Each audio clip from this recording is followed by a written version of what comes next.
እንነጋገራለን። እንደምታስታውሱት ይህ ቀን በቤተክርስቲያናችን በተለየ መልኩ የሚከበር ቀን ነው። በዚህ በሁዳዴዎች ቀን እያንዳንዳቸውን ሰንበታት ቅዱስ ያሬድ ስም ሰይሞ ስም ሰጥቷቸው እንዲከበሩ ስላደረገ በእያንዳንዱ ሰንበት የምናስበው ስቲራል ባለፈው ደብረ ዘይት አስበናል። ዛሬ ደግሞ ገብርኄር ብለን ስለ በጎ አገልጋይ ታማኝ አገልጋይ የምንነጋገርበት ቀን ነው። ይህንን የምታገኙ ታሪኩን በማቴዎስ ወንጌል ምዕራፍ 25 ቁጥር 14 ላይ ነው። የማቴዎስ ወንጌል ምዕራፍ 25 ቁጥር 14 ላይ ወደ ሌላ ሀገር የሚሄድ ሰው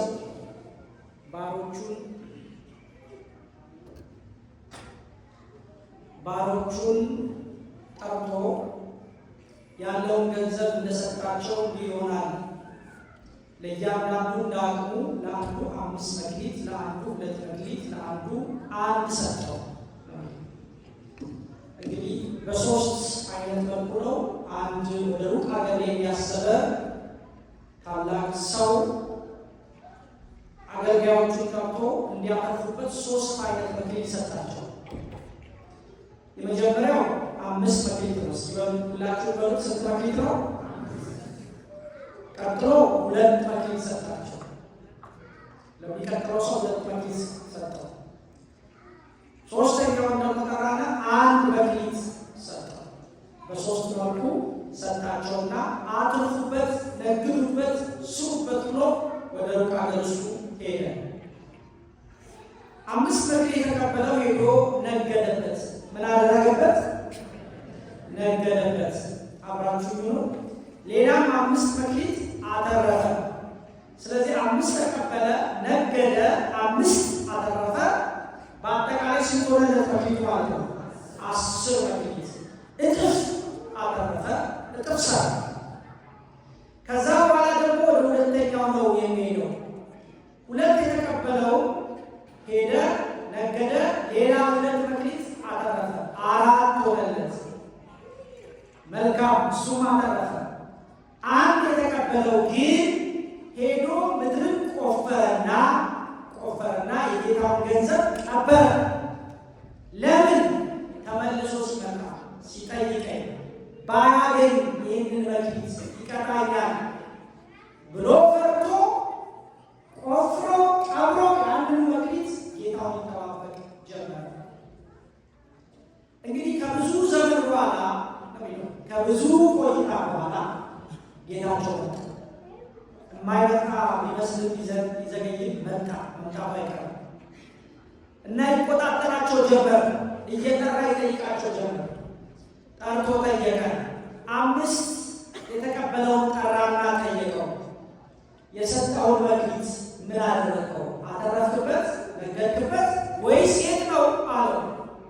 5 የተቀበለው ስንት አድርጎታል? ቅድም ስንነጋገር እስኪ ሁላችሁ መልሱ። ስንት አድርጎታል? 10 ስላደረገው 10ን ይዞ መጣ።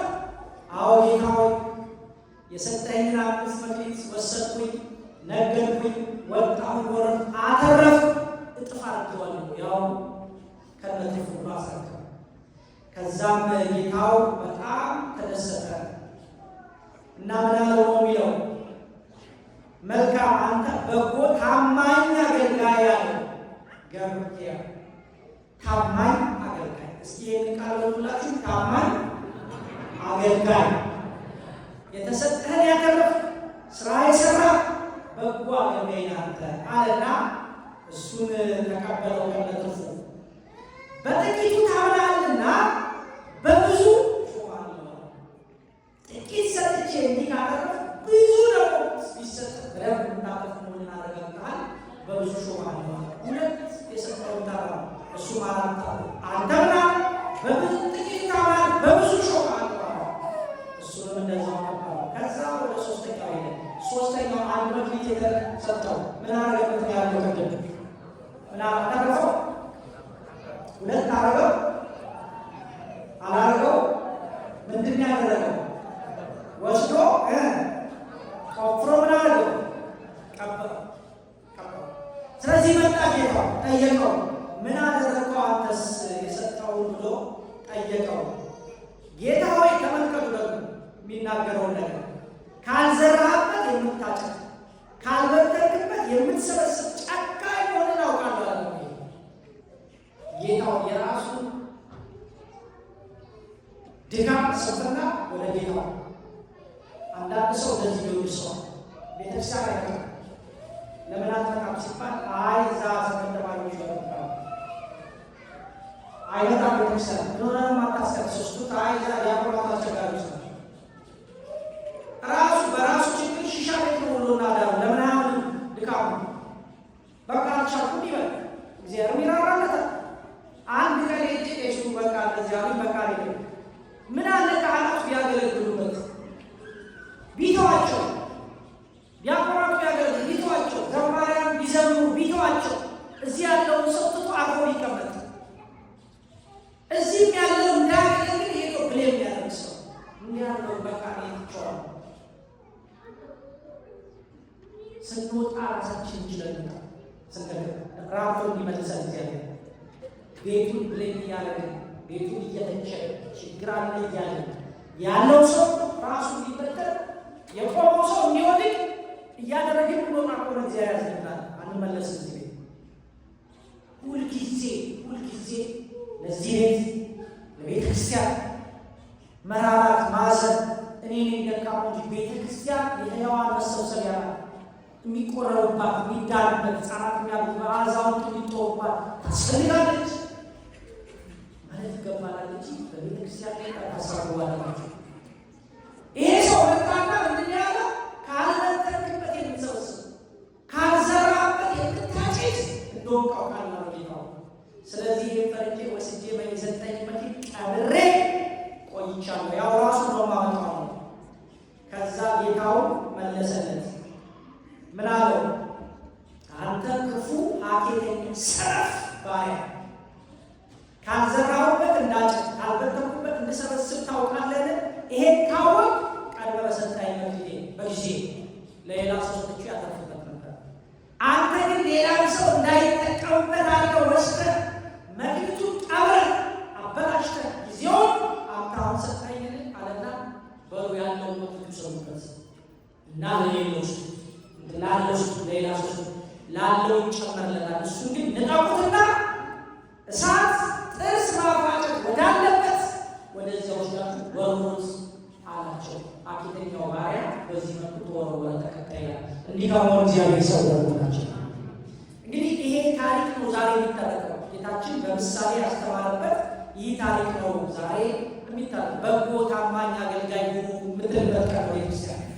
እንደዚህ ደካማ አገልጋይ እንዳትሆኑ፣ መክሊታችሁን እንዳትቀብሩ፣ አትራፊ ሁኑ። ኋላ ጌታችሁ ሊቆጣጠራችሁ ይመጣል። ቢዘገይም አይቀርም ይመጣል። ከቆይታ በኋላ ከብዙ ጊዜ በኋላ መጣ ማለት ይመጣል። ጌታችሁ ሲመጣ ቆፍራችሁ ቀብራችሁ መክሊታችሁን እንዳትገኙ ትጉ ምትልበት በዚህ ተዋቢ ውስጥ ባለ 5 መክሊት የተባለ ሙሴ ነው። ሊቀ ነቢያት ሙሴ 5 ብሔረ ኦሪትን የጻፈ ዘፍጥረት እስከ ዘዳግም ድረስ የጻፈ ባለ 5 መክሊት እሱ ነው። ባለ 2 መክሊት የተባለ ቅዱስ ጴጥሮስ ነው።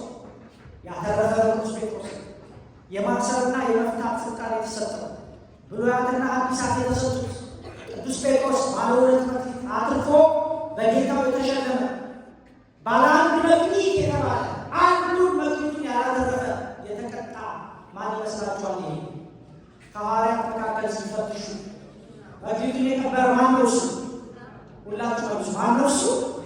ይሁዳ። ያው ያለው መክሊት ተወሰደበት፣ ስልጣን ተወሰደበት። ከሱ ተላልፋ ለማትያስ ተሰጠች። ሐዋርያዊ አገልግሎቱ ስልጣኑ መመረጡ የተወሰደበት ይሁዳ።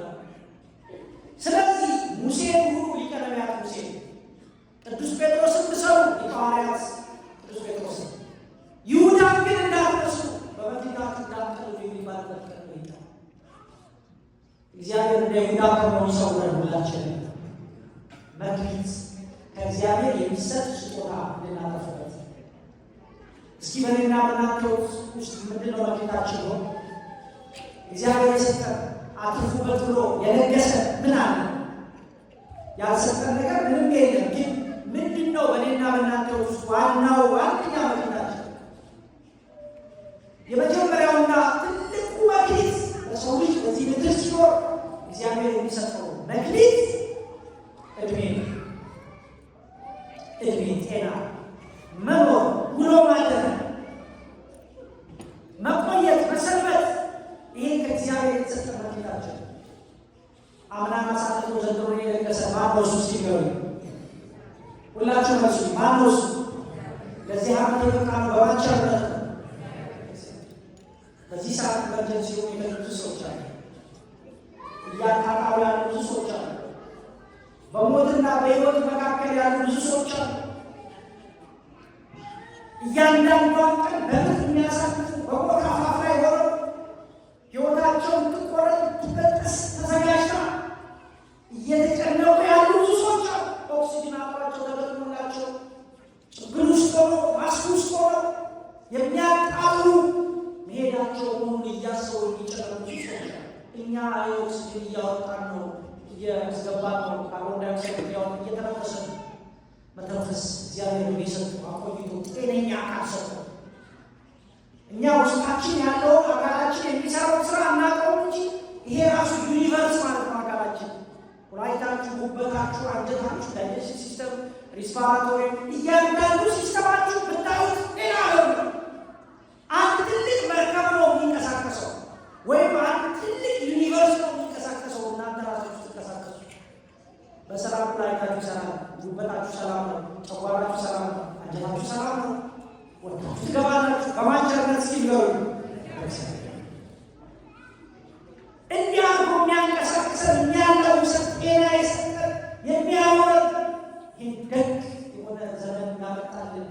በእያንዳንዱ ዓመት ልናመሰግነው የሚገባ እድሜ የሰጠን እግዚአብሔር። ሌላውን ተወት። የሰው ልጅ በደቂቃ ውስጥ እስከ 16 እስከ 20 ጊዜ ኦክሲጅን ያስገባል፣ ካርቦን ዳይኦክሳይድ ያወጣል። በደቂቃ ውስጥ በጣም ብዙ ጊዜ ስለማናደምጡት ነውና ልብ አድርገው ሰውነታችን ብታደምጡት በደቂቃ ውስጥ ብዙ ጊዜ ኦክሲጅን ታስገባላችሁ።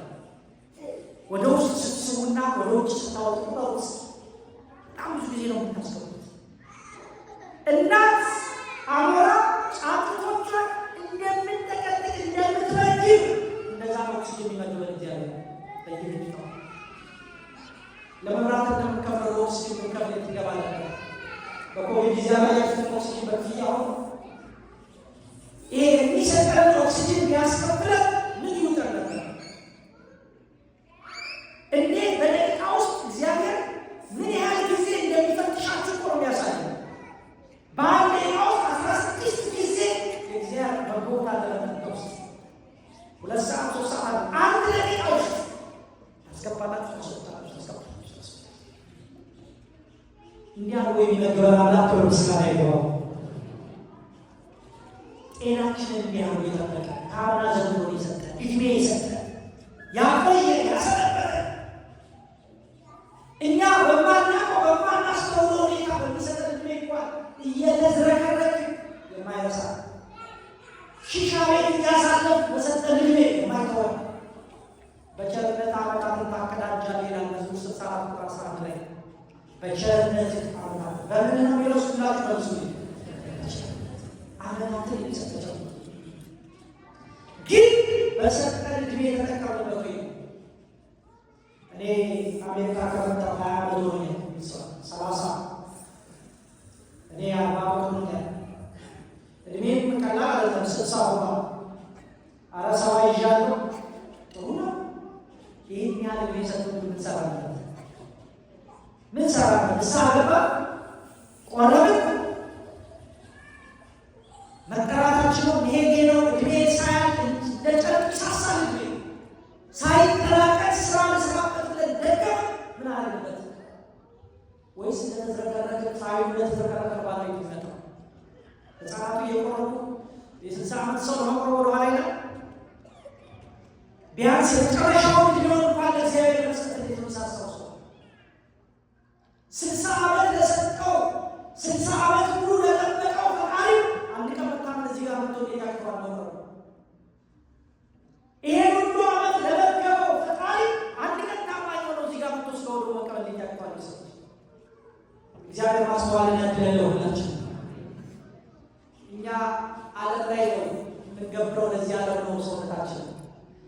ሴትነታችንን፣ ጉልማሳነታችንን፣ ወጣትነታችንን፣ ጉልበታችንን ይሄን ወስደን ለዓለም እንሰራለን። ዓለም ላይ እንጨፍርበታለን፣ እንዘልበታለን፣ እንደንስበታለን። ድግም ብለን ሰውነታችን ምንም የማይሆንበት ዘመን ሲደርስ አምጥተን ያውልን እንለዋለን። እግዚአብሔር ከዚህ በኋላ ተቀበለ። ምነው ወጣትነታችን ትመለሱ። ወጣቶች ንስሐ ቁረቡ። እግዚአብሔር ዘመናችሁ እንዲባርክ፣ ትዳራችሁ እንዲባርክ፣ መጪው ዘመናችሁ የተባረከ ቢሆን እግዚአብሔር ወደፊት የምትወዷቸው ልጆች የተባረኩ እንዲያደርግላችሁ፣ ዕድሜ እንዲሰጣችሁ፣ እንዲያቆያችሁ፣ እንዲያሰሩታችሁ፣ በምድር ላይ ዕድሜያችሁን አርዝሞ እንድታመሰግኑት እንዲያደርጉና ስጡ። ንስሐ ቁረቡ። ዕድሜ የሚሰጥ ማነው እሱ ብላችሁ ንገሩ፣ እግዚአብሔር። ስለዚህ አንዱ መክሊት ዕድሜ ነው። ስለተሰጣችሁ ዕድሜ አመስግኑ። በክፉ በደግ ውስጥ በጨለማ በብርሃን ውስጥ እየመራ እዚህ ያደረሳችሁ እግዚአብሔር። እኔ ገርመኛል። አሜሪካን ሀገር ከመምጣታችሁ በፊት የነበራችሁ ስሜት ታውቃላችሁ። ኢትዮጵያ እያላችሁ አንዳንድ ሰው ይላል እኔ አሜሪካ ልግባ እንጂ በቃ ምንም ማድረግ ይችላል። ሰው አይደለም ሰው አለ እዛ ሄጄ እንደው ሳር ራሱ ሆይ ብሎ ሳር ሰው ይረጋገጠ ሳር ሆይ እንኳን ሳር ሰው መረጃ ምንም ማድረግ ይቻላል። ደብሎ ይመጣ ቤት ስለታችሁ ራሱ ወደ አሜሪካ ኤምባሲ ስትሄዱ ዞር ስትሉ ከተማረ አደራሽ ላንቺ ይሄን አደርጋለሁ አሜሪካ ልባንቺ ዞር ስትሉ ስላሴ ካቴድራ አደራ ይሄን አደርጋለሁ ብቻ አሜሪካ ልባንቺ ከፍ ስትሉ አሜሪካ ኤምባሲ ከሽሮ ሜዳ ስላሴ እንደው ጋይስታ ስላሴ ይሄን አደርጋለሁ ብቻ ይዛሉ ይሳል እንጦጦ ኪዳነ ምሕረት እዚህ ጋር ነሽ አደራሽ ነገር ይገባል ኤምባሲ ብቻ ይሳል ዘልባ በቃ እዚህ አሜሪካ ልባት ጫፍ ላይ የደረሰ እዛ ማለት ገነት ውስጥ የገባን የመሰለ አቤት ተሰጥቷችሁ ኤምባሲ ስትወጡ እየደወላችሁ ለሰው አገኘሁ እኮ ቪዛ ደስታችሁ በቃ አሜሪካ የምትባል የምድር ጫፍ ገነት ውስጥ ገባ በቃ ከዛ እዚህ ስድረግ የተሰማን ስሜት ከዛ በኋላ ከዓመት በኋላ መጠየቅ አንድ ዓመት ስንቆይ ሼክ እናደርጋለን ራሳችን ወረድ እንጀምር አሜሪካችን እንጠብቃት ሌላ ዞሮ ሌላ አዎ ብረት አለጦ ቤት አለጦ የተሟላ ነገር አለጦ ግን ውስጣችሁ አልቅሶ የሚል ስሜት አለ። ሳቅ ኢትዮጵያ ቀረ እዛ ገጠር ፖሎስ ኮረቱን የሳቃችሁት በደንብ የሳቃችሁት አሜሪካ በፕሮግራም ከተሳቀጥቶ ነው በወራት የራሱ ከተሳቀጥቶ ነው። አንዳንድ ሰው እንደው ልታስቡ ከሞከራችሁ ሊጣላችሁ ይችላል። ዝም ብሎ ዜ ማሳቃ ሰው ይችላል። ሰው ስትረስ በጣም አለበት፣ ይጨነቃል፣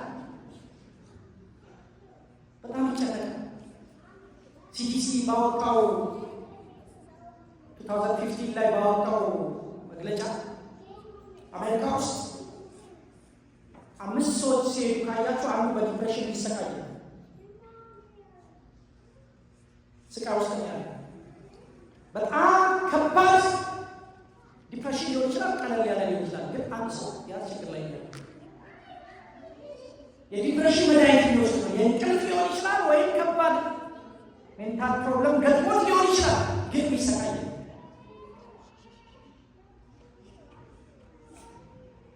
ለዚህ ነው እነሱ ዓርብ ሲመጣ ከተማንጦት የሚያደርጉት ሄደው መጠጥ ውስጥ የሚጀምሩ ስለሚጨመሩ ከዓርብ ጀምሮ እስካሁን ድረስ 10 ሺህ ነው። በመጠጥ ይደበቃሉ፣ በጭፈራ ይደበቃሉ። ሰኞ ሲመጣ አሜሪካ በጣም ይከብዳቸው ሊኖር ሰኞ ጠዋት ያቀን ከባድ ነው ለእነሱ። ወደ ማንነታቸው የሚመለሱበት ቀን፣ የሚነቁበት ቀን፣ ወደ ስራቸው የሚገቡበት ቀን፣ ከባድ ቀን። ራሳቸው መለስ ብለው ይጨነቃሉ። እኛ እግዚአብሔር ይመስገን እነሱ ሲተወዱ አድገው እንዲመለከሽ እየኖሩ እኛ ከሰው ሀገር አትላንቲክን አቋርጠን መጠን አገሩን አናውቀው ህዝቡን አናውቀው፣ ግን ወጥተን ሰርተን ልጆች አሳድገን ከራሳችን አልፎ ቤት ገዝተን ንብረት አበጅተን ይኸው ተመስገን 30 ዓመት 20 ዓመት በሰላም ኖረን ክብር ምስጋና ይግባው በእውነት አምላካችን። አበሻ ሳይታደስ ይመጣል እሑድ ቀን ዕጣን ይሸተዋል። ይመጣል እሑድ ቀን ንስሐ ገብቶ ይቆርባል። ይመጣል ቅዳሴ ጸበል ይጠጣል። ይመጣል ያስቀድሳል። ድምፅ ይሰማል፣ መዝሙር ይሰማል። በቃ ታከመ።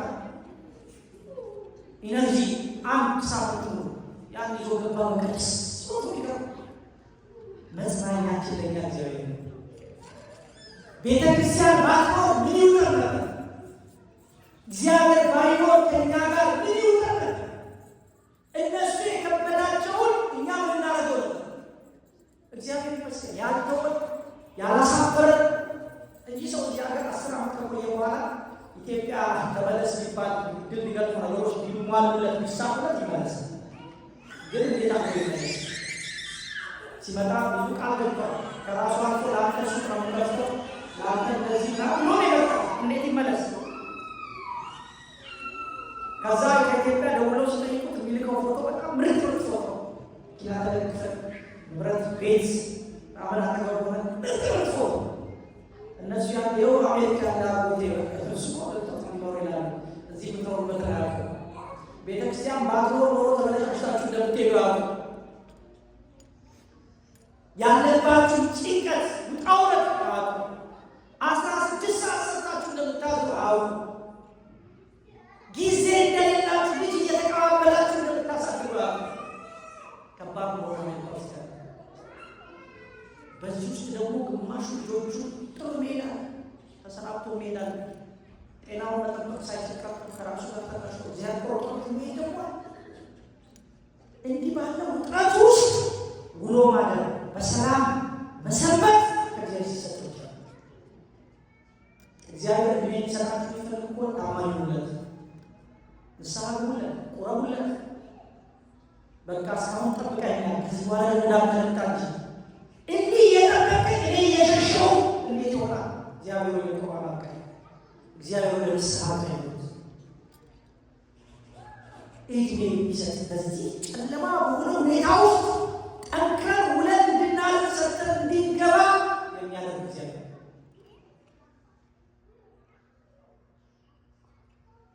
ባለፈው አንድ ከተማ የከበሩባት አጠገብ በሳት ተከታ ያለች ከተማ ናት። አንዲት 40ዎቹ ውስጥ 40ዎቹ መጨረሻ አካባቢ ያለች ልጃችን ናት። ትልቅ ኤግዚቢሽን አዘጋጅታለች። ኤግዚቢሽኑን ለማሳየት ተዘጋጀች እና ፀጉር ስራ ቀጥራለች። ጠዋት ፀጉሯን ተሰርታ ከሰዓት ኤግዚቢሽን ታሳይ የራሷን ፈጠራ ስራዎች ለማሳየት ያገርሞራለች። ማታ ቤተሰቦቿ የሚኖሩበት እና እሷ አንድ አካባቢ ነው። ተጫወተች ከቤተሰቦቿ ጋር ወደ ራሷ ቤት ብቻዋን ትኖር ሄደች። ሄዳ ገባች። ጠዋት ነግቷን ግን አልወጣችም። ሌሎቹ ምንም አላሉ። ግን ፀጉር የምታስተካከሏ ሴት ምሰራላት ሴት ቀራት ስለነበር ስትዘገይባት ጨፋታ ትደውላለች፣ አታነሳ። ትደውላለች፣ አታነሳ። ወደ ቤተሰቦቿ ትላለች። ምንድነው የፀጉር ቀጠሮ አለን ግን የለችም፣ ደግሞ ትልቅ ፕሮግራም እንዳላት ነግራኛለች። ምን ሆና ነው አለቻቸው። ቤተሰብ ግራ ገባው። ሄዶ ሲያንኳኳ አትመልስም። ሊንኳኳ ፖሊስ ደውሎ መጣ። ፖሊስ ከፍቶ ገባ። ማታ እንደመጣች ሶፋ ላይ ቁጭ ብላ የምትወስደው መድኃኒት ወስዳ እዛው የጠጣችው ውሃ እንዳስቀመጠች ደገፍ ብላ ሄዳለች። ተሰናብታለች። ሕይወት ነው። መቼና እንዴት እንደምትጠራ አናውቅም። በየትኛው ሰዓት ከዚያ እንደምንለይ አናውቅም። የምንኖር እየመሰለን ነው። ብዙ እንደሞ የቆየነው በሱ ቸርነት ነው። የምንቆየው በማን ቸርነት ነው ሲባሉ፣ ስለዚህ ስላላችሁ አመስግኑ። እድሜ ስለሰጣችሁ አመስግኑ። እንደ በጎ ታማኝ ባሪያ የሰጣችሁን እድሜ አትርፉበት፣ ስራ ስሩበት፣ ቁረቡበት፣ አገልግሉበት፣ መንፈሳዊ ሁኑበት። እያዋቀራችሁ እንደዚህ ወርቀም መጥቶ አስቀድሶ ሌላ ቀን የተጨመረ አሽቃባሽቃው ያን አንዘልቀው የሆነ ጭፈራ ነገር ፈልገን ብቻ ክፈተው እስኪ እንጨፍር አንዘልቀው። እንደዛ ይበቃናል። በዘፈን በስካር በኃጢአት ያሳለፍነው ያለፈው ዘመን ይበቃናል። መግቢታችንና የተሰጠን እድሜ የሚሰጠን ጊዜ እስኪ የሚቀጥለው 1 ዓመት ሊጨምርለት የሚለው እንድንጨፍር አይደለም። የጨመረልን ንስሐ እንድንገባ ነው እግዚአብሔር። የጨመረልን እንድንቆርበት ነው እግዚአብሔር። የጨመረልን መንፈሳዊ እንድንሆን ነው እግዚአብሔር። ቤቱ መርተን ተሙተት እንድናገለግል ነው በሰጠን ዕድሜ። እኛ የተሰጠን ዕድሜ በሲኦል ያሉ ነፍሳት አንዱን ቀን ቢያገኙት ዓመቱን አለ አንዱን ቀን ከውሱ አንዱን ደቂቃ ቢያገኙት እንዴት እንደሚደሰቱ አሁን ነፍስና ስጋችን የሲኦል ያሉ ነፍሳት ያመለጣቸው ሁሉ አንድ ደቂቃ ቢያገኙ ተመልሰው መውጣት ቢችሉ ከንደድሮ ወጥተው ካህን ግርስ ወጥተው ንስሐ ገብተው ከሲኦል ወደ ገነት ይገቡ ታሪካቸው ይቀይርላቸዋል። እኛ አንድ ደቂቃ ለአንድ ዓመት 2 ዓመት የምንሸተሽበታለን ልጅ ሆን ግን ይቀልበታል። ዛሬ ንስሐ ገብተዋል። ዛሬም አልቆረብንም። ዛሬም አልተዘጋጀንም። በቃ ቤተክርስቲያን መምጣት ደስ ይለናል። አበሻ ማግኘት እዚህ ስንሰብሰብ ደስ ይለናል።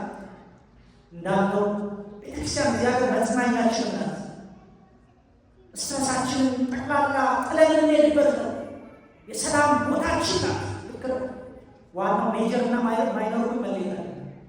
አበሻ ለማግኘት እንደው እርስ በርስ ጓደኛ ትንሽ እየተባባሉ ለምን እንደሚመጣው እሱን ባለቤት እሱን አግኝተን እርስ በርስ የሚነጋገር ችግር የለም። እሱን ረስተን እርስ በርስ ብቻ ዘመን ወዳጅ ካበጀንበት ቤተክርስቲያን ዋናው ቁም ነገር ተረስቷል ማለት ነው። ክርስትናው ለምን እንደሆነ አገባል።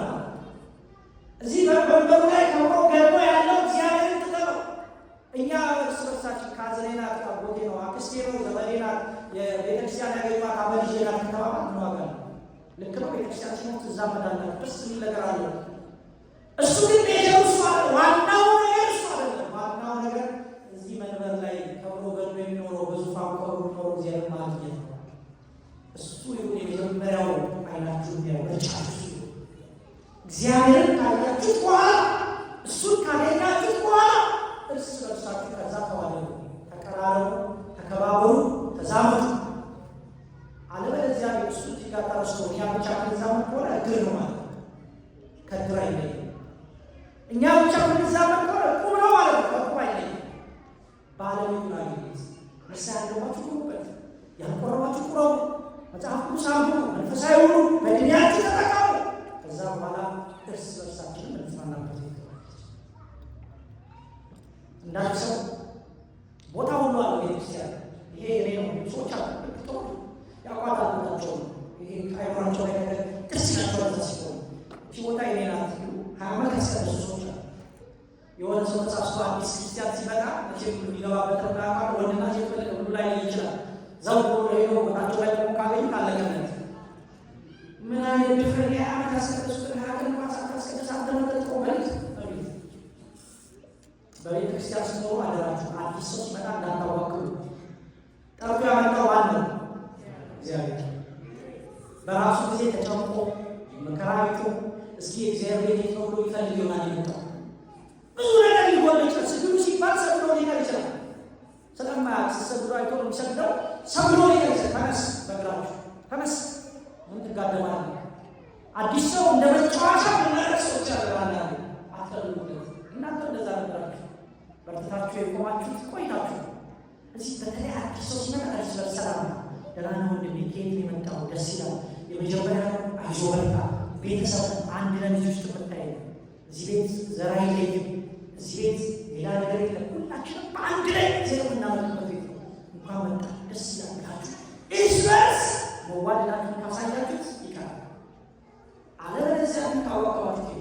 አንዳንድ ሰዎች ቦታ አላቸው ማስቀደሻ 20 ዓመታቸው ግን አይቆሙም። መቼ ነው ስለ ሀያል የተባለ ቃጭል እየተመታ ሲጠራ መቼ ነው ድምፅ ወደኛ ጆሮ የሚደርስ? ሆስፒታል ስትሄዱ በሽተኛ ይታከማል እንጂ ጤነኛው በሽተኛ ይዞታል። ቤተክርስቲያን እኮ ጤነኛው በሽተኛው አምጥቶ አሳክሞ የሚሄድባት ቦታ እኮ ቤተክርስቲያን ነው። ጤነኛ ህፃናትን በሽተኛ ወላጆች አምጥተው ህፃናቱን አሳክሞ ይሄዳሉ። ህፃናቱ እኮ ጤነኞች ናቸው፣ ንጹሐን ናቸው። ይቆርቡ አይቆርቡ ንጹሐን ናቸው። የታመምን እኛ ነን። ስጋው ደግሞ የሚያስፈልገን እኛ ነን። መታከም ያለብን እኛ ነን። እኛ በሽተኞቹ ጤነኞች ህፃናትን እያመጣን እያሳከምን እንሄዳለን። በየሳምንቱ እኛ ነን መታከም ያለብን። ዛሬ የቆረባችሁትን አይቼ ደስ ብሎኛል። አባታችን እዚያ ያሉ ካህናት በተወሰነ ደረጃ ሰጥተዋል። ግን ያ ቤተክርስቲያን ሙሉ እንዳለ ቆራቢ ከሄዳችሁ እናንተናችሁ ሳትቆሙ ሰው ሁሉ አውራ አንዳንዱ ታጨርሶ ስለማይቆረጥ ዛሬ ማይወድስ ያልተቀበላችሁ ሰው አገልጋይ የሆናችሁ በተለይ ማሳመን ያለባችሁ አካል ካለ ባል ሚስት ባል ተነጋገሩ በኃይል በፍቅር ትዳራችሁ ያለውን ሰው መልሱ።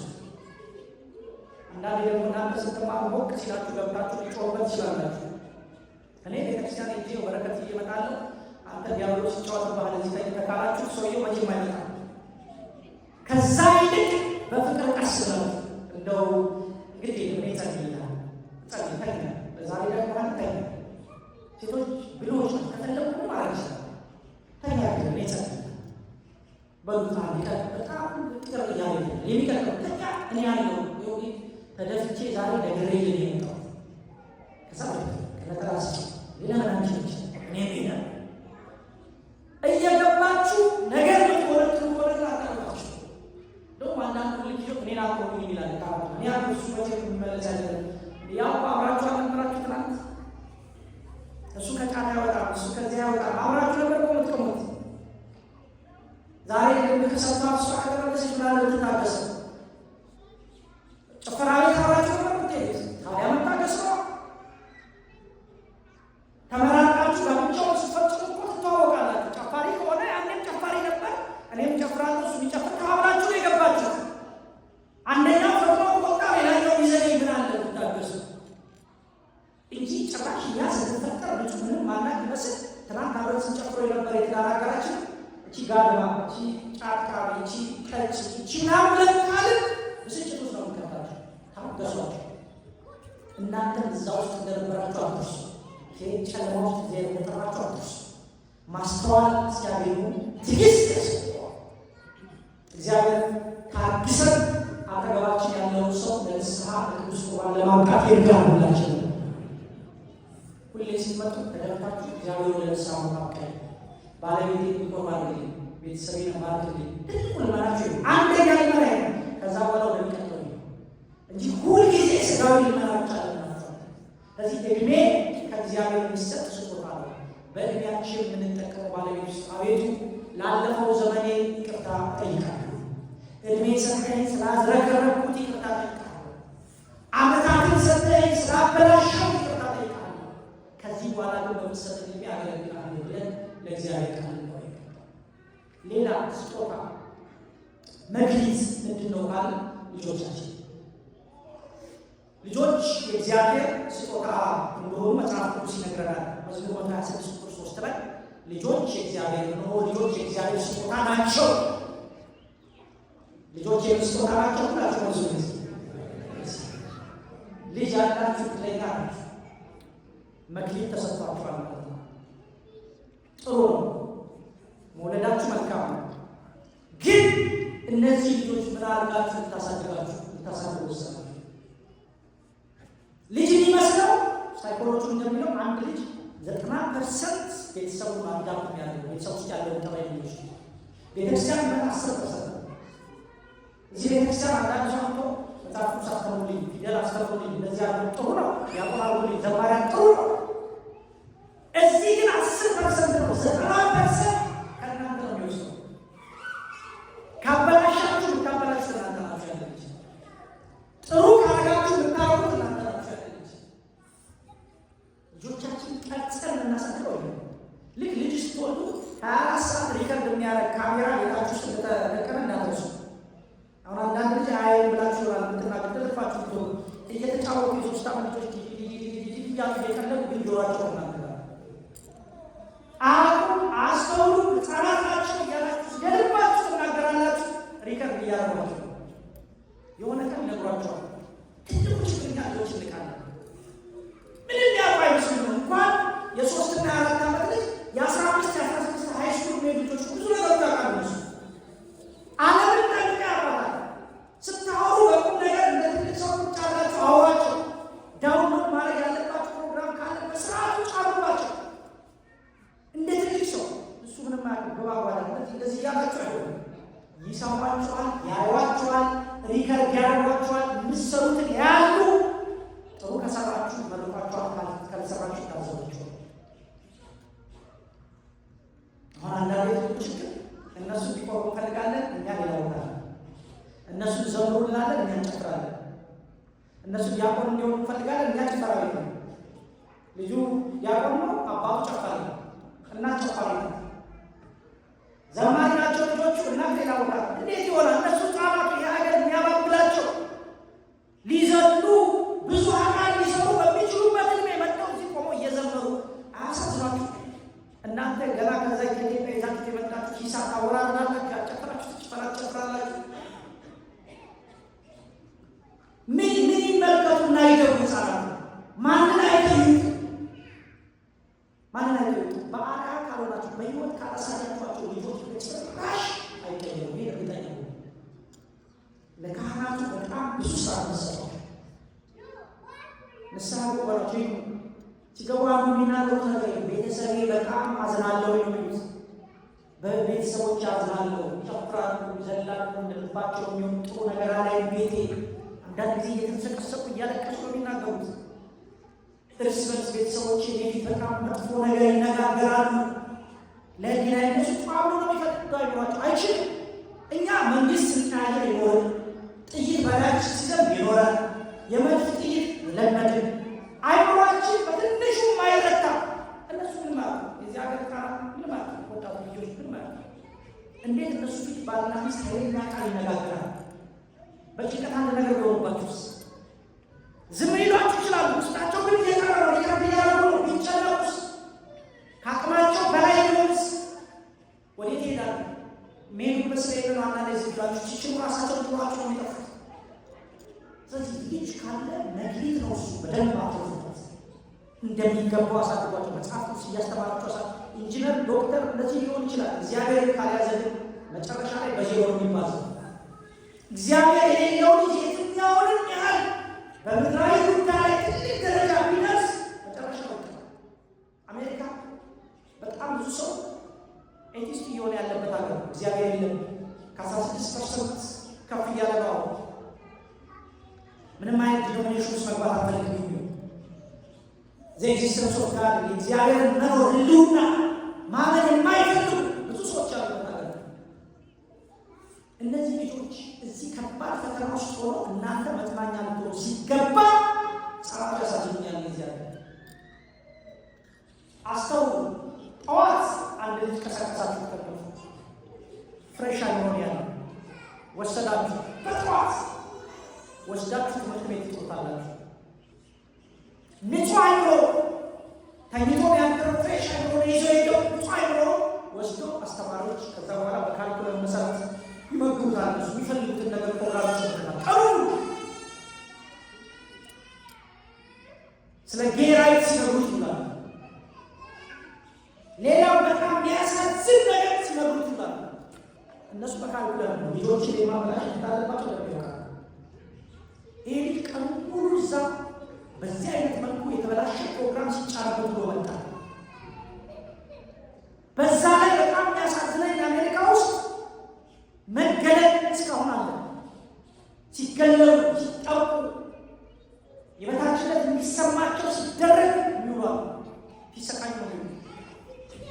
እንዳንድ ትምህርት ቤት ላይ በጣም የሚያሰቃዩቸው በሚሰሙት ኮንፊውዥን አለ። በሚሰሙት ነገር ተደበላልቆባቸው ነው የሚመጡት። እንደገና ደግሞ መገለሉ ወደ አስሷቸው ነው የሚመጡት። አይኗቸው ተጨንቆ ነው የሚውለው። ከዛ ቤት ይመጣል። ከዛስ እኛ ቁጭ ለማውራት ያለ ነይስ ዛሬ ትምህርት ቤት እንዴት ነበር?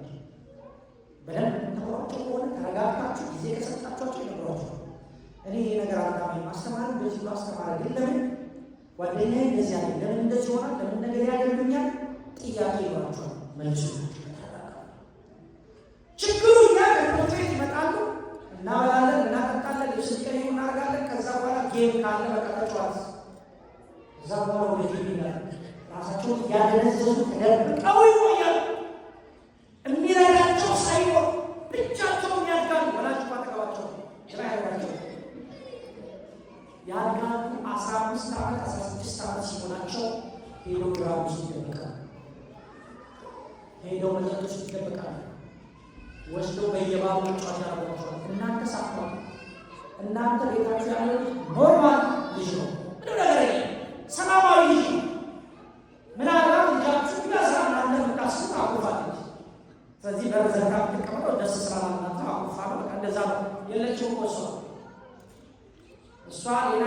ገብታለች። ለምን? በጊዜ ስላልረዳናቸው፣ ስላላተረፍንባቸው መክሊቶቻችን በጣም ያሳዝኑኛል። ያለ ካረገኛ ልጆች እርዷቸው። ከልጅ በላይ ጊዜ ሊሰጡት የሚገባው እዚህ ሀገር ምን ነገር የለም። ቁጭ ብላችሁ አዋቸው፣ ተረጋግታችሁ አዋቸው፣ ችግራቸውን አድምጡ፣ ስሟቸው፣ እንደ ጓደኛ ተወያዩ።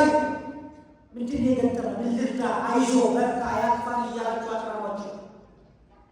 ቤተ ክርስቲያን አምጧቸውና ይዘምሩ።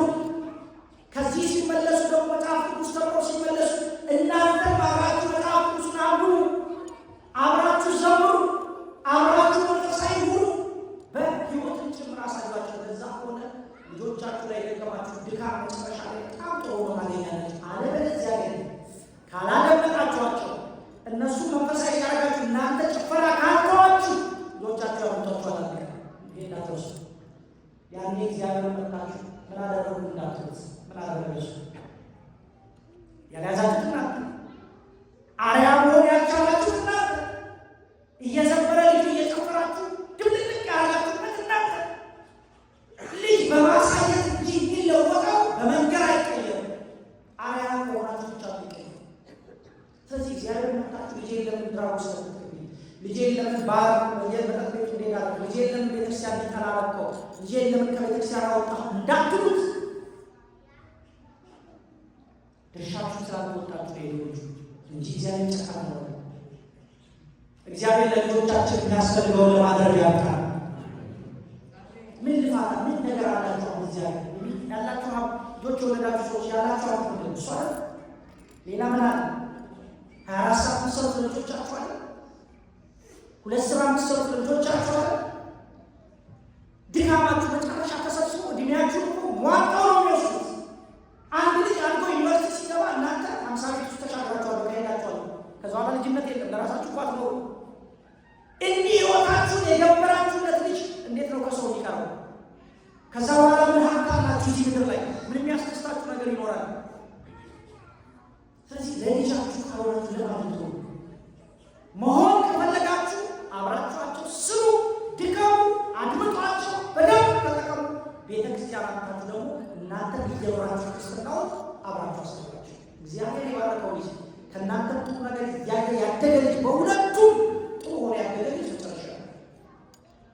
እኔ ብዙ በየስቴቱ ስለማየው ልጆች በደንብ ሳይከታተሏቸው ይቀሩና ከ16 ዓመት በኋላ ይጎረምሳሉ፣ ይወጣሉ፣ ይጠፋሉ።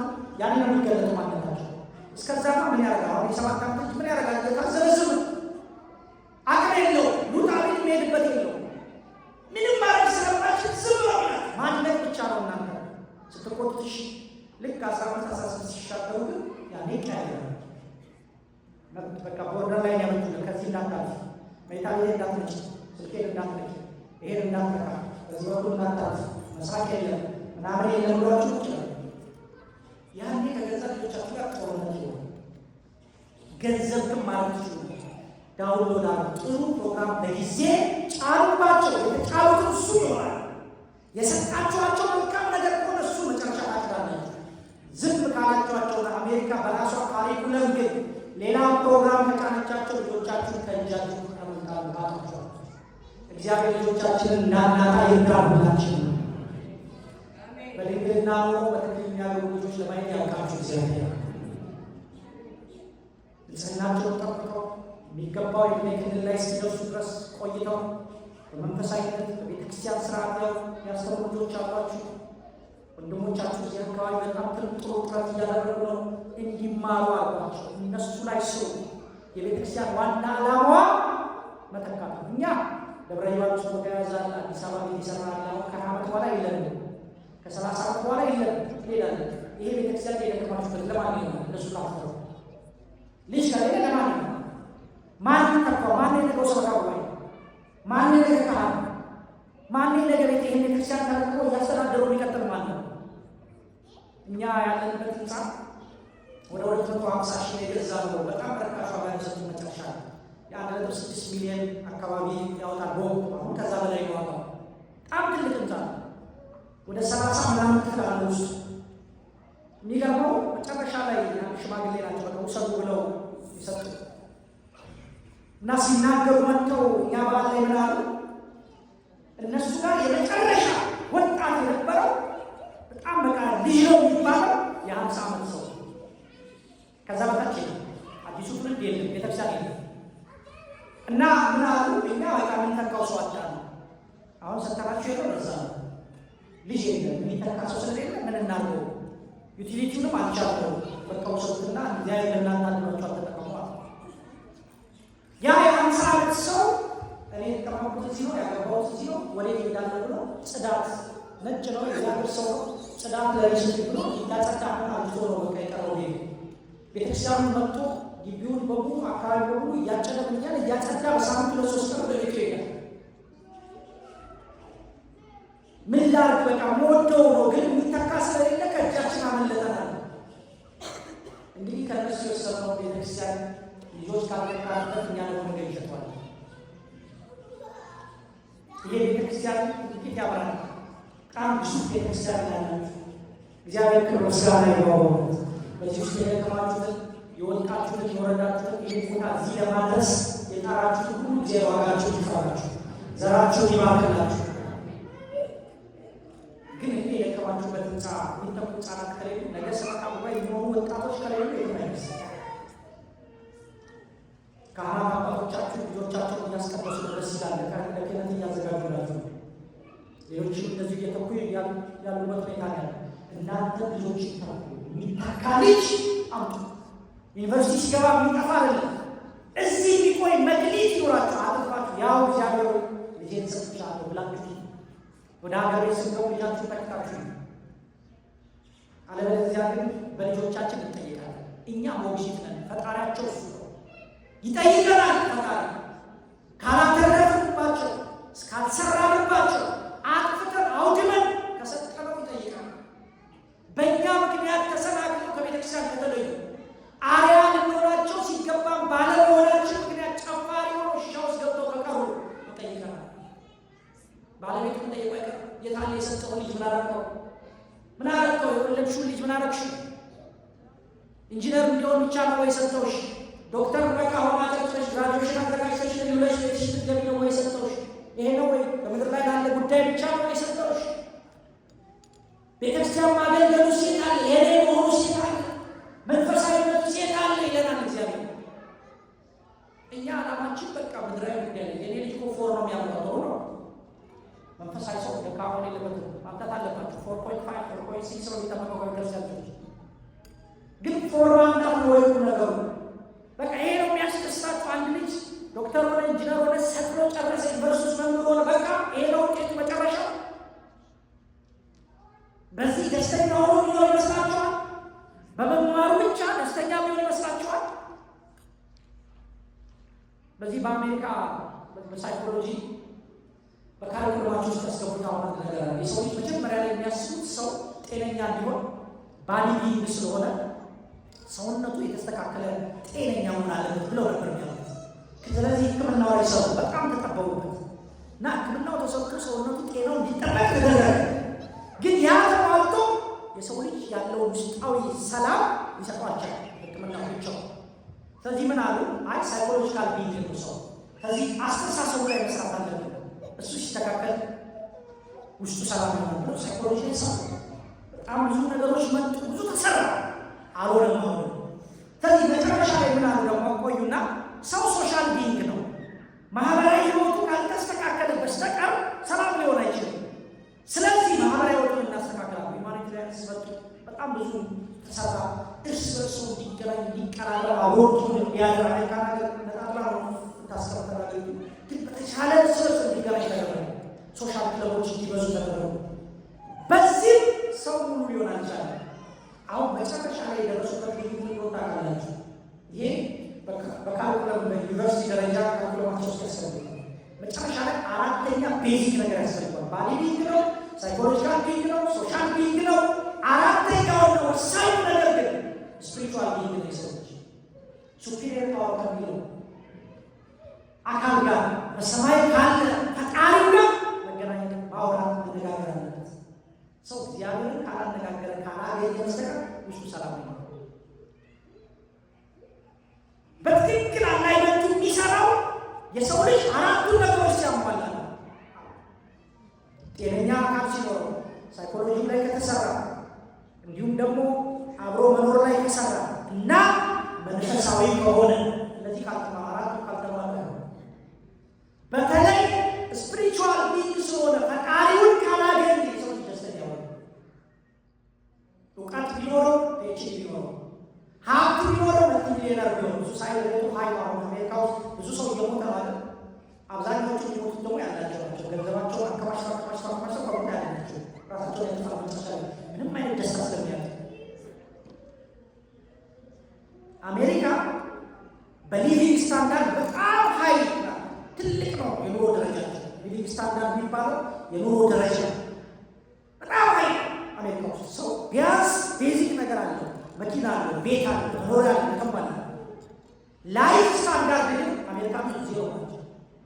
ላይፍ ስታንዳርድ የሚባለው ውስጣዊ ደስታ፣ ሳቲስፋክሽን፣ ደስታ፣ እርካታ፣ ባለን ነገር መደሰት፣ ተመስገን ብሎ ማለት ነው። ሊቪንግ ስታንዳርድ ነው የኑሮ ደረጃው ነው እንጂ የላይፍ ስታንዳርድ የህይወት ደረጃው ዝቅ ያለ ነው። ኢትዮጵያ ደግሞ ሊቪንግ ስታንዳርድ ዜሮ ነው። ሰው ያለው ተጠቅሞ ላይፍ ስታንዳርድ ነው። ሜዳ ላይ ወጥቶ የሚያድር ገበሬ ደስተኛ ነው። ሲስቅ ሲጫወት ሲደሰት ባለው ነገር ሲረካ ያለ ይሄን የሰጠን አምላክ ክብር ምስጋና ይሁን። ደስተኛ አሁን ሊቀይሩን የሚጥሩት በዚህ ነው። በዚህ በዌስተርን ካልቸር ውስጥ አስገብተው ሊቪንግ ስታንዳርዳችን ከፍ ለማድረግ ከዛ ላይፍ ስታንዳርዳችን ደግሞ ለመውሰድ ሜዳ ላይ ያስቀሩ እኛ ብቻ ተሰቃይተን አብረን እንሰቃያለን። ውስጣዊ ሰላም እግዚአብሔር ከሌለበት በፒኤችዲ አይገኝም። ውስጣዊ ሰላም እግዚአብሔር ከሌለበት በገንዘብ አይገኝም። ውስጣዊ ሰላም እግዚአብሔር ከሌለበት በከበበን ሰው መጠር አይገኝም። ውስጣዊ ሰላም የሚገኘው በእግዚአብሔር። ልጆቻችሁ እግዚአብሔር እንዲህ አድርጓቸው። ምንም ነገር ሰጣችኋቸው ብትሞቱ እግዚአብሔር ከሌላቸው አንድ ቀን ራሳቸው አንድ ነገር ያደርጋሉ። ጭንቀቱን መከራውን ስለማይችሉት እየረገሟቸው ለምቃሉ። እግዚአብሔር ካላቸው ግን ይሻገራል። እመቤታችን ቅዱሳን ካሏቸው ይሻገራል። ለልጆቻችን የሚገባቸውን አምላካቸው ፈጣሪያቸውን ለመስጠት ሁላችንም ያብቃል። እንግዲህ መክሊት ልጅ ነው። በልጆቻቸው የሰራችሁ ነው።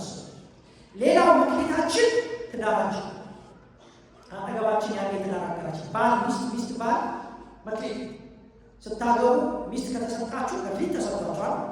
ባል ከተሰጣችሁ መክሊት የምታተርፉበት ትዳራችሁን ካተር ልጅ ታተርፉበታላችሁ። እናንተ ሌላውን ሰው ታተርፋላችሁ። ባል ሚስቱን ያተርፋል። ሚስቱ ይዞ ገነት ይገባል። ሚስት ባሏን ይዛ ገነት ትገባለች። ትዳር ራሱ ማትረፊያ መክሊታችን ምንድን ነው የሚለው ጠቢቡ ሰሎሞን ምሳሌ 19:14 ላይ ሀብትና ንብረት ከአባት እናት ይወረሳል፣ መልካም ሚስት አስተዋይ ሚስት ግን የባል ስጦታ ናት ይላል። ትዳር በጣም ወሳኝ ከእግዚአብሔር የተቀበላችሁት ነገር። አሜሪካን ሀገር በጣም መጥፎ ከሚደረገው ነገር አንዱ ለትዳር ያላችሁ ቦታ ዝቅ ያደርጋላሉ። እኛ ኢትዮጵያውያን በቃል ኪዳን ምናምን ህዝቦች ነው። ትዳር እስከ መቃብር ምንል ህዝቦች ነው። ተከባብረን መኖር ምንችል ህዝቦች ነው። አሜሪካን ሀገር ግን ሲንግል ማምኖር በጣም ቀላል ነገር ነው። ትዳር ፈቶ ልጅን ለብቻ ማሳደግ በጣም ማንም ሰው የሚያደርገው የተለመደ ነው። ትንሽ ቋም ፈልጎ ትዳር ማፍረስ የተለመደ ነው። ትዳር የማን ስጦታ ነው ስላችሁ ነው። ትዳርን ስናከብር ማን አከበረ? አዳምና ሔዋን በዚህ መልኩ ባልና ሚስት እንዲሆኑ ያደረገው ማን ነው? ባልን ስትነቅ ሚስት ባሏን ከናቀች እግዚአብሔር ይናቀች። ምክንያቱም ባል የሰጣት እሱ ስለሆነ ባል ሚስቱን ሲነቅ እግዚአብሔር ይናቀ። በትዳር ምን ያህል እንከባበራለን? ባሏን ማክበር እግዚአብሔር ማክበር እንደሆነ አምና በጥንቃቄ የምትኖር ሚስት ምን ያህል ሚስት አለ? ሚስቱን ሲወዳት እግዚአብሔር እየወደደ መሆኑን አውቆ ከእግዚአብሔር የሰጠች ስጦታዬ ናት ብሎ በጥንቃቄ ሚስቱን የሚወድ ሰው አለ። በተለይ ዌስተርን ካልቸር ትልቁ ያበላሽ በመናናቅ መኖር፣ ለመፋታት መሮጥ፣ ተፋቱ ነፃነት ብሎ ማሰብ ከፍቺ ፍቺ እግዚአብሔር ይጥላል። ነፃነት አለ እሱ ሞት ነው፣ እስራት ነው፣ መገፋት ነው። እንደውም ከእግዚአብሔር መንግስት መውጣት ነው። ስለዚህ ትዳር ላይ ያለን ቦታ ምን ያህል ልጆቻችን እሱን እንዴት ነው የሚያው ቤት ውስጥ ባለትዳሮች ስትፋቀሩ ያለ ዘላለማዊ ፍቅር አለ። ሰው እስኪጋባ ድረስ ይሄ ነው። ሂሩት ከሆነ ስሟ ሂሩትዬ ነው ይላል። አስቴር ከሆነች አስቴርዬ ነው። አሁን እሱም እሷም እንደዛ ነው በልዬ ነው። ከዛ ከተጋቡ በኋላ ግን ይሄው አይደለም ማንኛው ሰው አይጠራም። አንተ እሱም አንቺ እሱ አጠገብኝ ነው የሚለው። የት ያ መጀመሪያ የነበረው ፍቅር የለም። ሁልጊዜ አሟሙቃ ነው መኖር ያለብን። ሁልጊዜ ሙቀት በትዳር ውስጥ ሊኖር ይገባል። መሰለቻቸት ከየት መጣ? ፍቅራችንን ያቀዘቀዘው ነገር ምንድን ነው? ምናልባት እሱ የማይወደውን ነገር እያደረግሽ ሆነ የቀዘቀዘው። አስተውይ፣ ተመልከች ራስሽ። ምን አድርጌው ያዘው? እሷ የማትወደውን ነገር በሕይወት እያደረግሽ ሆነ ያቀዘቀዝካት። ፍቅሯ ጥሩ እንዳይሆን ያደረገው። አስተውል፣ ተመልከት። እግዚአብሔር የሰጠን ደስ ብሎ በፍቅር እንድንኖር ልጆቻችን ፍቅር እንዲያውቁ ቤት ውስጥ ዛሬ ምናልባት ሰው ፊት ዌዲንግ ሻወር ስንጠራ በጣም ተቃቅፈን ተያይዘን ተፋቅረን ልንታይ እንችላለን እንጂ በውስጥ ግን ብዙ ሰው ሾት ላይ ፍቅር ቀስሷል። ሰውየው የሚባል ነገር አለ። ከሚስቱ ጋር ተቃጥቶ በትር አንስቶ ይደበድባት ሲል በር ተንኳኳ ማለት ነው እና ቀጥታ ሄዶ በሩን ከፈተው። ሲከፍተው ጓደኛው ነው። እሺ ደህና ናችሁ? ሰላም ነው አለ። ደህና ነን ብሎ ያንን በትር እዛው መዝጊያው ስራ አስቀመጠና አስገባ ጓደኛው። ከዛ በፍቅር አብረው ቆዩ፣ ተጫወቱ፣ ተደሰቱ፣ ሲቀልዱ ቆዩ። ጓደኛቸውን ሸኙት። ልክ ሲወጣ ያሰው ሄደና በትሩን አነሳ። የት ላይ ነበር ያቆመው? አቆምንበት እንቀጥላለን ማለት ነው። ካቆምንበት የምንቀጥልበት ትዳር አለ። ቤታችን ያለ ትዳር ነው። ሰው ሲኖር ሰላማዊ ሆኖ ሰው ሲወጣ ግን የምንደባደብበት፣ የምንጋጭበት፣ የምንረጋገምበት ወይስ እግዚአብሔር ይወደው? እግዚአብሔር ዘላለማዊ ፍቅር ያደረገው ሁላችን። አባት ይሰለቻል፣ እናት ትሰለቻለች። አባት እንደማይሰለች ባል አይሰለች፣ እናት እንደማትሰለች ሚስት አትሰለች። ዘላለማዊ ፍቅር ነው ክርስትና ውስጥ ጋብቻ ውስጥ ነው። ትናንትና ስትኖሩ ስትገዘቱለት ያልተሞት ከን በፊት ያላችሁትን ሰው እንዴት አስገብታችሁ ሰርቻችኋል? ምንም ነገር በሕይወት ውስጥ ካለ የኔ አንተ አንቺ አይባልም ብላችሁ ያስገባችሁት ሰው ዛሬ ድንበራችሁ ታታቁሱታላችሁ። ትዳራችሁ ላይ ፈተና ያለ ሰው ካላችሁ መክሊታችሁ እያወጣችሁ እንዳታተርፉ መክሊታችሁን ሰይጣን ያደረገ መከባበር ወስተርባ ዓለም ላይ ያለ አንተ ችግር መናና ሰው ሁሉ ስማርት ነው ብሎ የሚያስቡ ሚስቶች ባሎቻችሁን እንድታከብሩ መጽሐፍ ቅዱስ ይነግራቸዋል፣ ያዛቸዋል።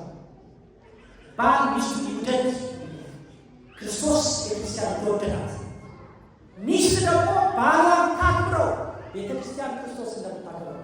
ቤተክርስቲያን ምን ስራ አላት? ባሏን ክርስቶስን ማክበር ሰው ያው እሱን ስታከብር እኮ በቅዳሴው በማህሌቱ በኪዳኑ ክርስቶስን ከፍ ታደርጋለች። ጌታዬ ፈጣሪ አምላኬ ብሏለች። ቤተክርስቲያን እንደምትሉ እናንተም ባሎቻችሁን አክብሯቸው። ክርስቶስ ለቤተክርስቲያን እንደሞተ ቤተክርስቲያን እንደሚወዳ ባሎች ሚስቶቻችሁን ውደዱ ነው የሚለው ኤፌሶን ላይ ቅዱስ ጳውሎስ። ለወንድ ልጅ መከበር ያስፈልገዋል፣ ለሴት ልጅ መወደድ። አንዳንድ ጊዜ ልቀይረው ትርቁ አይመች። አሁን አንዳንድ ሴቶች መከበር ይፈልጋሉ። መወደድ የሚለውን ትተው መከበር የባልን ድርሻ መስጠት ይፈልጋሉ። ናንተ እሺ፣ ውጣ፣ እሺ፣ ግባ፣ እሺ፣ እንዲህ አድርገው ቤቱ ማንቀጥቀጥ የሚፈልጉ ሴቶች አሉ።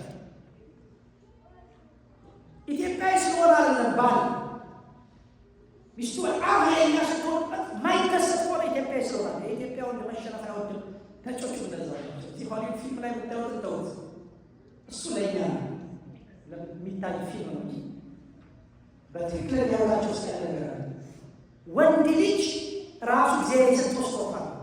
ወንድ ልጅ መከበር ንጉሥ ነው። የቤቱ ንጉሥ ነው። የቤቱ ጳጳስ፣ የቤቱ ራስ በክርስቶስ የተመሰለው ለዚህ እኮ ክርስቶስ የቤተክርስቲያን ራስ እንደሆነ ሁሉ ባልም የቤቱ ራስ ነው ነው። ስለዚህ መከበር አለበት። ሴቶች አሜሪካ የሴት እኩልነት ተብሎ መከበር አለብን ተገልጧል። እሺ ጥሩ አንቀጠቀጠችው። አክብረኛ ልጇ አንድ ሴት ባሏ ገዛት። ምናልባት ፈርቶ ተሸንፎ ትዳሩ እንዳይፈርስ ብሎ ጸጥ አለ። የቤቱ ራስ እሷ ሆነች ማለት ነው። ከዛ ተከበረች። ግን በዚህ ትደሰት ይመስላችኋል? አትደሰት። ውስጣዊ ሰላም ታገኛለች? አታገኝም። ለምን? ለእሷ የሚያስፈልጋት ሌላ ነገር ስላለ። ምንድን ነው እሱ? ሴት ልጅ በተፈጥሮ ፍቅር ነው የምትፈልገው። ባል ሚስቱን ይውደዳት ያለው ለዚህ ፍቅር ነው የምትፈልገው። ክርስቶስ ቤተክርስቲያን ይወደዳት ብለ ሴት ልጅ ፍቅር ነው የምትፈልገው። ከዚህ ባል ከተገዛ፣ ከተጨቆነ፣ ከተረገጠ፣ ሴት ልጅ የበላይ ከሆነች ራስ ከሆነች ቤት ውስጥ ካስጨነቀችው ፍቅር አይሰጣትም። እንደሚወዳት አይነግራትም። ምክንያቱም ነጥቀዋለቻ፣ ከዙፋኑ ላይ አውርደዋለች፣ ፈትፈታጥለዋለች። እንዴት ነው እንደሚወዳት ይነግራል። ከዛ እንዴት ነው እኔ በጣም ነው ወድሽ አንቺ እኮ እንዲለሽ እንዴት ይላል አይደል? የተገዛ ከቦታ ወርዶ ሜዳ ላይ የተኛ ስልጣን የሌለው በቤቱ ላይ በልጆቹ ፊት የሚዋረድ ባል እንዴት አድርጎ ሚስቱን ስትወጣ ስትገባ እያያት እኔ በጣም ነው ወድሽ ሚስቴ ልሽ እንዴት ይላል አይላል። ስለዚህ እሱ ይመስላል ጉልበት ባይኖረው እንኳን እንደሚወዳት ግን አይገባም። ስለዚህ ሚስት መወደድ ይጎልባታል። ከዛ በኋላ ይወደኝ ያዙ ይቀፍ ይላል። አይወደኝ ድሮ ይወደኝ ነበር፣ አሁን ግን አይወደኝ። እንደሚወደኝ ነግሮኛል። በቃ ማቆየ በቃ አረጀሁበት፣ ደከምኩበት። አክብር ካከበርሽ እናቱ ያለው ፍቅር ይችላል። ብታረጅ ጦልይ በምን ነገር ውስጥ ይወድሻል። ካከበርሽ ቦታ ላይ ዙፋኑ ላይ ያስቀምጥሽ። መጽሐፍ ቅዱስ እንዳለ ለእሱ የሚገባውን ክብር ከሰጠሽ ፍቅር ይሰጥሻል። አለበለዚያ እኔ ልከበር፣ እኔ ቦታውን ያዝ፣ ባል የቤቱ ራስ ሁን፣ አንተ ውረድ ካልሽ ፍቅር አይሰጥሽም። ስለዚህ መከበር ለሴት ልጅ ነው ማለት ነው። ለወንድ ልጅ ደግሞ በተቃራኒ ካያችሁ ወንድ ልጅ መከበር ነው የሚፈልገው፣ ፍቅር ለሱ ነው ማለት ነው። ልክ ነው። ወደ ልፈልግ ይችላል። ዋና ነጥብ እሷ ነው። ወንድ ልጅ ሚስቱ ስታከብረው፣ ልጆቹ ሲያከብሩት፣ ሚስቱ ወጣ በገባ ቁጥር ጌታዬ ስትለው እሱ በቃ በመኖሩ ደስተኛ ሆኗል። ከለላዋ መሆኑ የቤቱ ራስ መሆኑ ስታሳየው ወንድ ልጅ በቃ ህዝብ የተገዛለት ሙሴ አብስቶት የሚኖር እንደዛ ነው የሚሆነው። ስለዚህ እንዲህ ያለ ቦታ ላይ ስታስቀምጠው እሱ ደግሞ ፍቅር ይሰጣል። ግን ወንድ ልጅ ይሄ ከተነጠቀ፣ ክብር ከተነጠቀ እወድሃለሁ አለችው አላለችው ምኑ አይደለም። እሱ ለሴት ልጅ ነው ትልቅ ቦታ ያለው። ይህ ሲሰራ በጣም ትደስ ላይ ስለዚህ ቦታችሁ ላይ ሆኑ።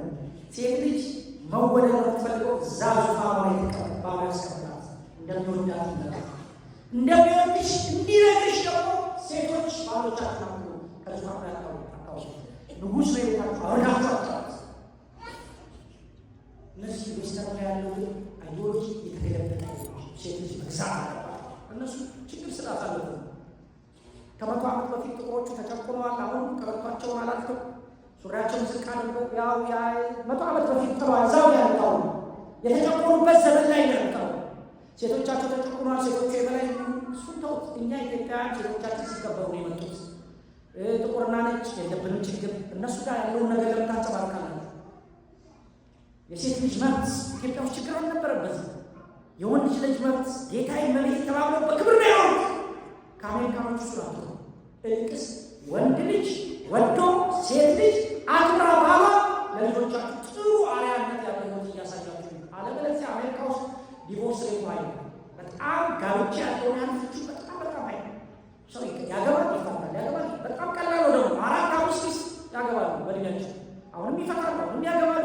ህይወታቸው የተዘበራረቀ ነው። ይሄን እንዴት ይቆርጃል? እግዚአብሔር እንደ ኢትዮጵያዊነታችን ከአባቶቻችን በወሰነው መከባበር እየተከባበርን ትዳራችንን ለመጠበቅ ያውቃል። ደግሞ ባሎቻችሁን አክብሩ። እንዴት ይላል ቀሲስ? በቃ ባሎቻችን ሊያሰለጥኑብን ነው ወይ እንዳትሉ። እኔ ነኝ ያልኩት መጽሐፍ ቅዱስ ያለ ኤፌሶን 5 ነው። ቤተክርስቲያን ናት። ባሎቻችሁን አክብሩ። ቤተክርስቲያን ሚስቶችን መውደድ ለባል ሁለቱም አቀናጅተን ከተጓዝ መከባበር ካለ ቤቱ ይሰራል። እግዚአብሔር መከባበርን ያድለን ሁላችን። ሰውየው በጣም ኃይለኛ ሚስት ነበረች ይባላል እና ግራ ታከብሮ በጭራሽ አትሰማው። ይህን ነገር ጠቢልኝ ካላት የሚታጠብ አታጥብ፣ እሱ ካላት የሚበላ ነገር አለ የለም። ግራ ሴቶች ከባሎቻቸው ሲናገራቸው ደባቸው ይላል እና ምን ነገር ካላት ግራ ነው። በኋላ አንድ ቀን ተያይዘው ወጡ እና መንገድ ጀመሩ።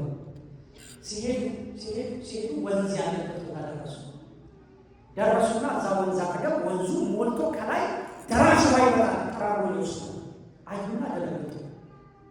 ከዛ ደንግጦ ውሃ እየመጣ ስለሆነ እንዳትገባ ወንዝ ውስጥ እንዳትገቢ እሱ ወንዝ ውስጥ አለ። ግራ ስለሆነች ማለት ያለበት ግቢ ነው። ግቢ ካላት አትገባ እንዳትገቢ ነው አላት። ዘላ ገባች። በቃ ከሱ መቃወም ይመስላል ሌላ ስራ ይላል። ከዛ ወንዙ መጣና ተረጋግቶ ይዟል። በኋላ መጥተው ዋራተኞች ተጠሩ። ፍለጋ ተጀመረ። ቁልቁል በዚህ በኩል ሄደች ይላል። በዚህ ታች ነው። አይ አይደለም ማለት መጣ።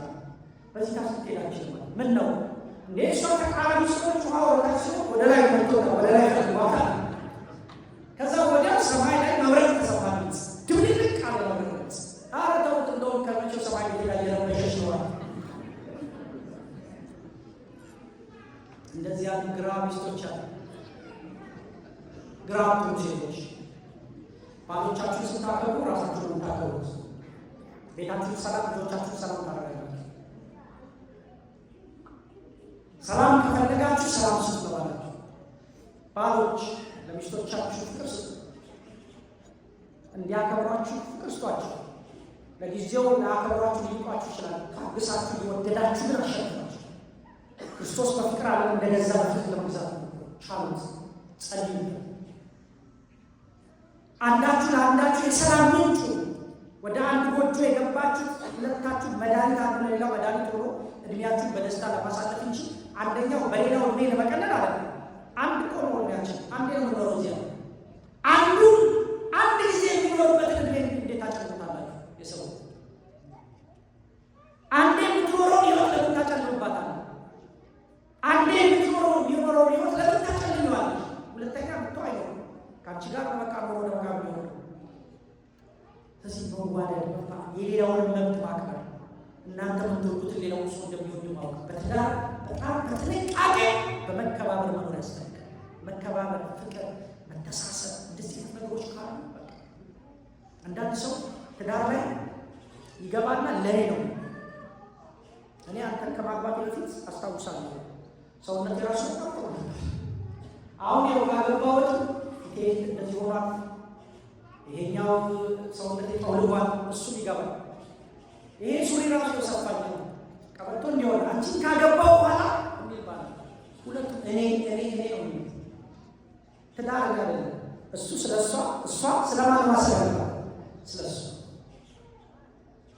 ቆሎ ተማሪዎችና ወታደሮች ተወዳደሯል። ውድድሩ ምንድን ነው? ገንፎ መብላት ነው። እና ገቡና መጀመሪያ ብሉ ተብለው ወታደሮቹ እንዲበሉ ተደረጉ። ገንፎ በጣም ያምራል፣ ግን ችግሩ ማንኪያው ረጅም ነው። የገንፎ እንደዚያ አድርጎ ሊበሉ ሲሉ ያኛውን እየመታ ጀባው ረጅም ስለሆነ አላስፈላላቸው። ከዛ ተናገሩ ገንፎ ጥሮጌ ወታደሮቹ። ከዛ የአብነት ትምህርት ቤት ተማሪ የሚባል ምንም ገቡ። አዩ ሲያው ገንፎ ያምራል፣ ግን እጀታው ረጅም ምን ያሉ ቆይ ያሉና ይሄ አንስቶ ያኛውን ያጎርሳል። እጀታው ወደ ኋላ ይቀርበታል።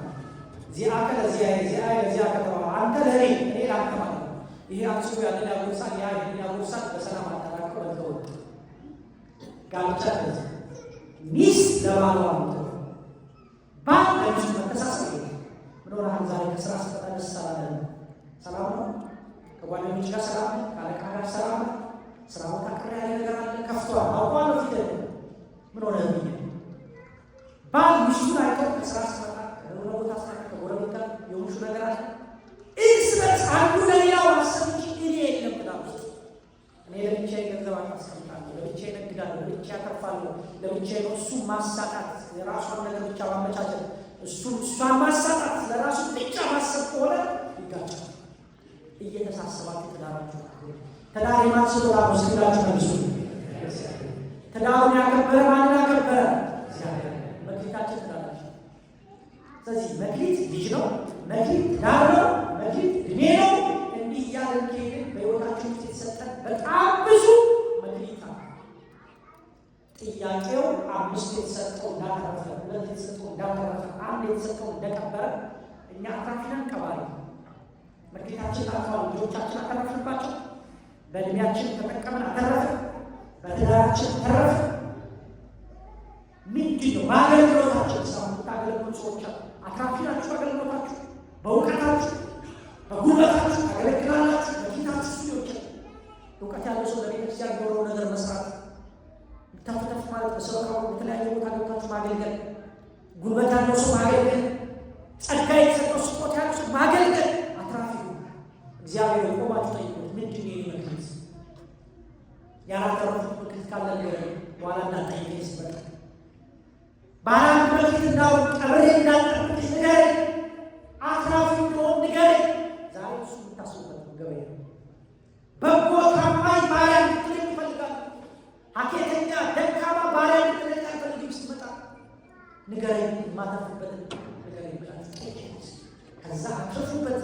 ሰርታችሁ አትርፋችሁ ወጥታችሁ ወረዳችሁ ከጠበቃችሁ ይሸልማችኋል። ተዝረክርካችሁ ከጠበቃችሁ ግን ባላ ይሄ ጻድቁ አቡነ ተክለ ሃይማኖት ወደ 70 ዓመት ሙሉ ዞሮ ኢትዮጵያን አስተማሩ። በጣም ብዙ ደከሙ። የ70 ዓመት ሰው አስቡ። ደክመዋል፣ ወጥተዋል፣ ወርደዋል፣ ብዙ ታምራት አድርገዋል። እና አባ ኢየሱስ ሞዐ ሐይቅ እስጢፋኖስ ላይ አሰለጠኗቸው። ለ500 የሚደርሱ መነኮሳት በሚገርም መልኩ ሐይቅ እስጢፋኖስ ላይ ሰለጠኑ። አባ ጊዮርጊስ ዘጋስጫ ታላላቅ የኢትዮጵያ ሊቃውንት አሉ። አባ ኢየሱስ ሞዐ አሰልጣኛቸው። ከሰለጠኑ በኋላ ኢትዮጵያን ዞሮ አቆሙ። 70 ዓመት ሙሉ አስተማሩ። መጨረሻ ምናሉ ሰባ ለሌላው ጨው ሆኜ ሌላውን ካጣፈጥኩ በኋላ እኔ ግን ወዮልኝ፣ እኔ ግን ጨው ሆንኩ፣ ለሌላው ብርሃን ሆንኩ፣ እኔ ግን ቀለጥኩ፣ ወዮልኝ። መክሊቴን ሳላቀርብ ስራ ሳልሰራ በሕይወቴ ልመጣ ነው፣ ምን ይጠኛል ጌታ ሆይ? ዋሻ ገብተው ዘግተው ጦር በአራቱ ማዕዘን ተክለው ወደፊት ሲሉ ወደፊት ጦር ወደኋላ የኋላ በአራቱም ማዕዘን እንዳይንቀሳቀሱ ቀጥ ብሎ ቆሞ 29 ዓመት 22ቱም በሁለት እግራቸው አንዷ ተሰብሮ እንደገና 7 ዓመት ጨምሮበት በአንድ እግራቸው 29 ዓመት ጸልየው መጨረሻ ላይ ተጠሩ። እነሱ በጭንቅ ከዳኑ እኛ ምን እንበል? ከ70 ዓመት በኋላ የነበረው እሱ ነው። ጌታ ሆይ ስትመጣ የት ነው የመቆሚያ? ምንድን ነው የምትከፍለኝ? የት ነው የሚሄደው? በቀኝ ነው በግራ ነው የሚሆነው? እንዲህ ካሉ ያሉ ተፋተፉ ባለጸጎቹ እንዲህ ካሉ እኛ ድሆቹ ምን እንበል? አትርፉበት፣ አትዘናጉ፣ ስራ ስሩ። በትዳራችሁ በልጆቻችሁ ሁሉን ነገር ለእግዚአብሔር አስረክቡ፣ ስጡ። መንፈሳዊ ሁሉ ንስሐ ገባችሁ ቆረባችሁ ቆረቡ። በልምድ መመላለስ ይብቃ። እስከ ዛሬ ድረስ የልምድ ክርስትና ውጦን አጥለቅልቆ ነው የሆነው። አሁን እሱ ይብቃ። ከዚህ በኋላ በትክክል እጃችንን ለእግዚአብሔር ሰጥተን ልንኖር ይገባናል። የአባቶቻችን አምላክ እግዚአብሔር ዳግመኛ ለፍርድ ሲመጣ ገብርኤል ከሚላቸው ታማኝ በጎ አገልጋይ ከሚላቸው ወገን ለመሆን ሁላችንም ያብቃን። የሰማነውን በልቦናችን ያሳድርልን። በረከት ሥጋ ወነፍስ ያድርግልን።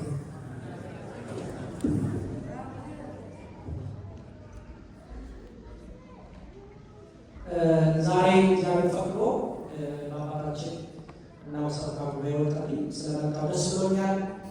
ቦታችሁ ትልቅ ቦታ ነው። ዝናችሁ ከፍ ያለ ነው። አገልግሎታችሁ ሰፊ ነው። በጣም ብዙ ህዝብ ነው ያላችሁ። ጥሩ አገልግሎት ነው ያለው። በዝና ማማይል ቦታ እግዚአብሔር ፈቅዶ ዛሬ ደግሞ ስለተገናኘ ስላየኋችሁ በጣም ደስ ብሎኛል። በዚህ ጉዳይ አንድ ቦታ ብቻ መምጣት ይችላል ያለበት ደብረ አገልግሎት ሰፊ ስለሆነ ስለማልችል እያልኩ ነበር። እግዚአብሔር ፈቅዶ እንግዲህ አባቶቻችሁ ጥሪ ሲያቀርቡ ጠሩ ሰው ካባዩ ሲጠራ አይ በቃ መጋቢያ ሲደውሉ ይህን ቦታ ማየት አለብኝ። ሌሎች ቦታዎች ነበሩ፣ ግን ይህን ቦታ አይቼ ከእነሱ ጋር ታዋቂ በረከት ተቀብዬ እመጣለሁ ብዬ የመጣሁት ባየሁት ነገር በጣም ደስ ብሎኛል። ሁሌ የማየው በረከት ትልቅ ቦታ እንደሆነ አውቃለሁ። ዛሬ መጥቼ አባቶቻችሁን አይቼ ተቃዋሚውን አይቼ ልጆቻችሁ ጋር ትናንትና ወደ 2 ሰዓት 1 ሰዓት ተኩል አብረን ነው የቆየነው። ሲጠይቁ ሲመለስላቸው በጣም ጥሩ ልጆች ነው ያሏችሁ። አገልግሎታቸውን ወድጀዋለሁ። ከእነሱ ጋር ስል ጊዜ ያሳልፈናል። ሌላ የህፃናት መራገብ የወጣቶች በጣም ሰፊ መራገብ በሳምንቱ ሁሉ ስላለ ከእነሱ ጋር ማሳለፍ በጣም የሚያስደስተውና ብዙ ጥያቄ ሲጠይቁ ስንመላለስ ነው ዋናው። ዛሬ ጊዜ ካለ ላይቻቸው ሄዳለሁ። በጣም ልዩ ቦታ ነው ወድጄዋለሁ። መጋቢ ሃይማኖት ረጅም ያደረልን ጥሩ አባት፣ ደግ አባት፣ የታወቁ አባት እኔ የኢትዮጵያ ጀምሮ ማውቃቸው ትልቅ አባት ነው እግዚአብሔር የሰጣችሁ። ካህናቱ በጣም ጥሩ ረዳት ነው። እሳቸው ሲሶሩን ያሉትን ካህናት በሙሉ በጣም ልዩ ናቸው። እሱም ደግሞ ልጃችን ጎበዝ ጊዜኛ አስተማሪ ነው። ለልጆቹ ያስፈልጋል። አሁን ሙሉ ሆናችኋል። እሱ ሳይሆን በጣም ደስ ብሎኛል እና የተሟላ አገልግሎት ነው ያለው። እግዚአብሔር ያበርታችሁ፣ አባታችሁ ይጠብቅላችሁ፣ ሰውራውን ሁሉ ያበርታልን። እንግዲህ ባለንበት ሁላችንም አንዳችን እየጸለይ በሃይማኖት ያጽናን እግዚአብሔር። ያስተማረን የመከረን የአባቶቻችን አምላክ ቅዱስ እግዚአብሔር ስም የተመሰገነ ይሁን። የአምላካችን ስም የተመሰገነ ይሁን። ቃለ ሕይወት ያሰማልን፣ ቃለ ሕይወት ያሰማልን።